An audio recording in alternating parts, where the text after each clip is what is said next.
Hello everyone, welcome to my new vlog. Budapest में 2 दिन बिताने के बाद हम बस से निकले एक नए देश की तरफ, जहां पहुंचने में हमें बस से लगे करीब 5 घंटे। इस नए देश का नाम था स्लोवाकिया और सिटी का नाम था ब्रातिस्लावा। ब्रातिस्लावा स्लोवाकिया की कैपिटल भी है। वैसे तो हमें बुडापेस्ट में 3 दिन रुकना था, लेकिन 2 दिन से ज्यादा वहां रुकने के लिए कुछ खास हमें नहीं लगा। इसीलिए लास्ट मोमेंट में हमने देखा कहाँ जाया जा सकता है और ब्रातिस्लावा की टिकट बुक कर ली। बस से आने जाने का किराया था 16 यूरोस पर पर्सन।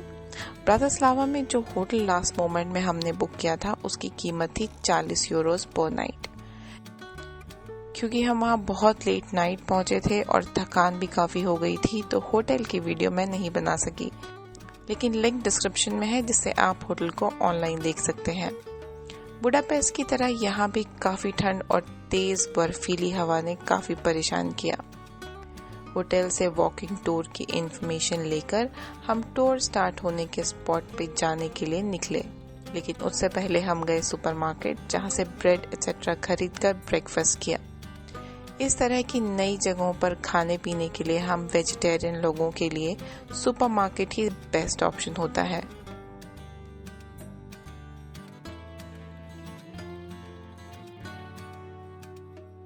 कुछ खाने पीने के बाद हम पहुंच गए अपने वॉकिंग टूर के स्टार्टिंग पॉइंट पर, जहां पहले से ही काफी लोग इकट्ठे थे।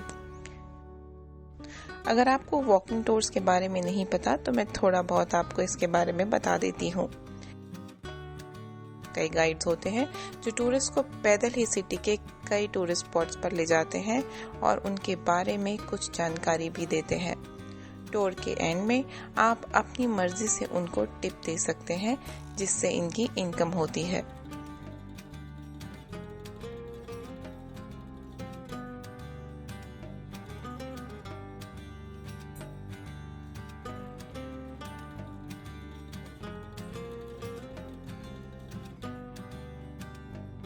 सबसे पहले हम आए इस जगह पर जिसे कहते हैं मैन एट वर्क।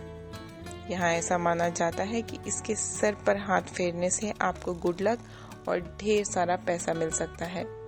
जैसे ही हमारी गाइड ने ये बात बताई, सबने इनके सर पे हाथ फेरना शुरू कर दिया। आखिर इतनी आसानी से अगर पैसे मिले तो कौन नहीं लेना चाहेगा।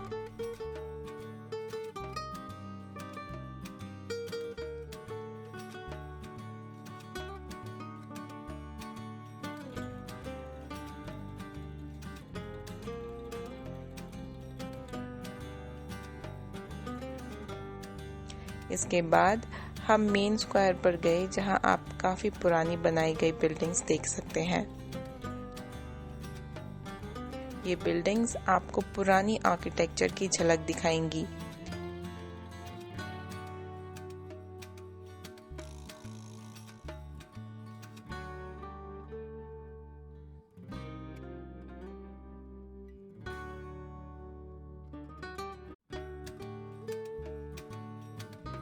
यहाँ से आगे चल के हम पहुंचे इस शॉप पर, जो इस टाउन की ओल्डेस्ट शॉप है। इसी शॉप में एक छोटा सा म्यूजियम भी है, जहाँ पुराने जमाने में इस्तेमाल की जाने वाली कई चीजें रखी हुई हैं। यहाँ की एंट्री बिल्कुल फ्री है। यहाँ मिलती है ये ट्रेडिशनल स्लोवाकियन पेस्ट्री, जिसे रोजोक या रोशोक कहते हैं। ये काफी टेस्टी थी और इसकी कीमत थी 1 यूरो।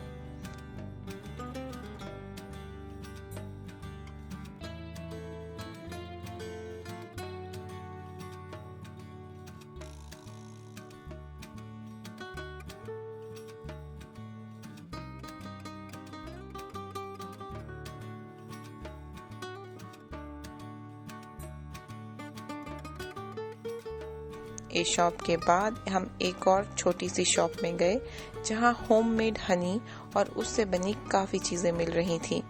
अगर आप वाइन पसंद करते हैं तो यहाँ की हनी वाइन ट्राई कर सकते हैं।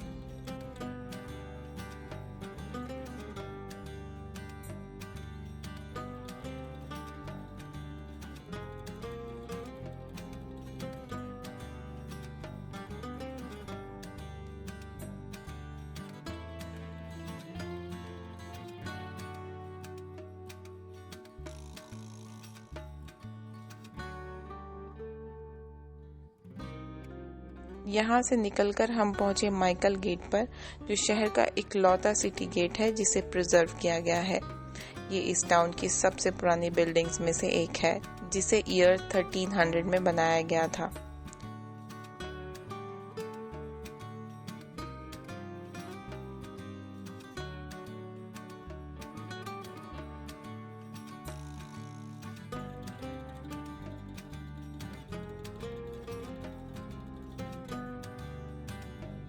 गेट को पार कर इस ब्रिज से होते हुए हम चल दिए अपने अगले डेस्टिनेशन पर।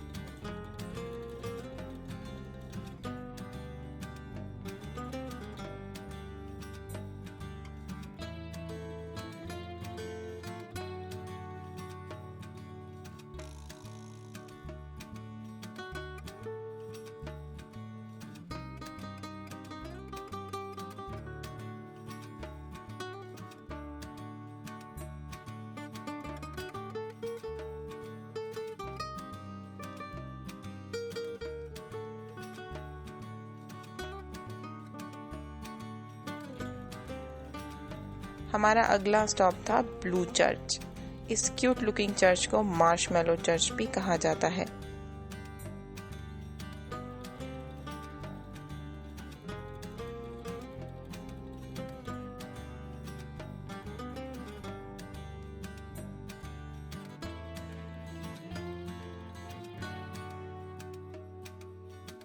ब्लू चर्च के बाद हम एक सुवेनियर शॉप गए। ब्रातिस्लावा में सुवेनियर हमें काफी महंगे लगे।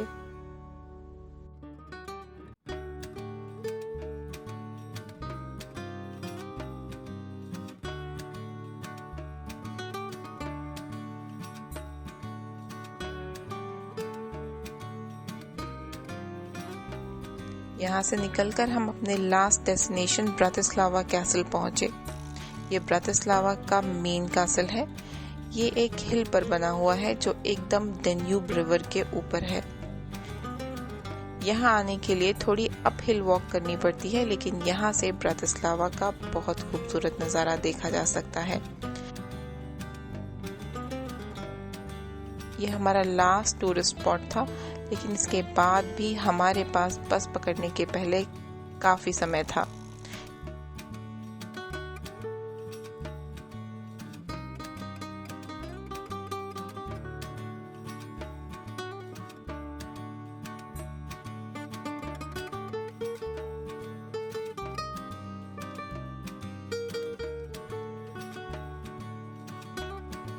इसलिए यहाँ ढेर सारी फोटोज क्लिक करने के बाद यहाँ के एक मॉल में घूमने चले गए। रास्ते में मिला ये ब्रिज, जहाँ से सनसेट के समय आसमान ऐसा लग रहा था जैसे किसी ने कोई पेंटिंग लगा रखी हो।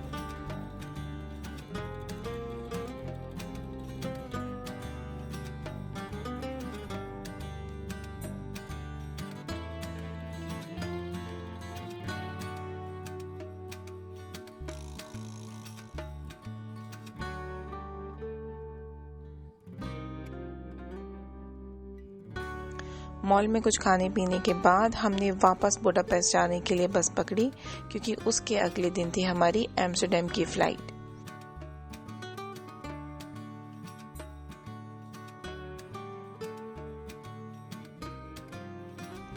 एक दिन फिर से एम्स्टर्डम में बिताने के बाद हम अपना ट्रिप खत्म कर वापस इंडिया आ गए। तो ये था मेरा 3 यूरोपियन देशों का सफर 8 दिन में।